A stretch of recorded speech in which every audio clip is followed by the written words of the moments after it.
మేషరాశి వాళ్ళకి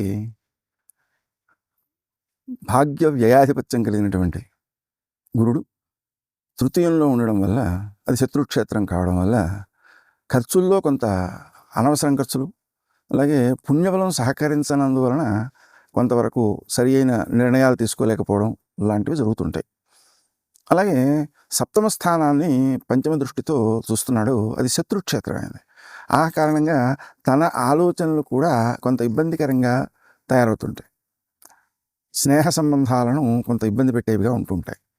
అయితే పుణ్యస్థానాన్ని సప్తమ దృష్టితో చూడడం వల్ల పుణ్యం మాత్రం కొంత సమృద్ధిగా పెంచుకునేటందుకు అవకాశాలు అయితే ఉంటాయి. ఆ తర్వాత అతను లాభస్థానాన్ని చూస్తున్నాడు, అది కూడా మిత్రక్షేత్రం కాదు. ఆ కారణం వల్ల రావలసినవి సమయానికి రావడంలో కూడా కొంత ఆలస్యాలు జరుగుతుంటాయి.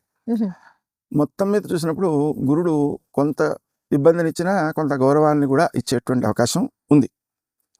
అయితే పంచమ స్థానంలో ఉండేటువంటి కేతువు వల్ల సుబ్రహ్మణ్య స్వామిని అలాగే విఘ్నేశ్వరుణ్ణి ప్రార్థించుకోవడం చాలా మేలు చేస్తుంది.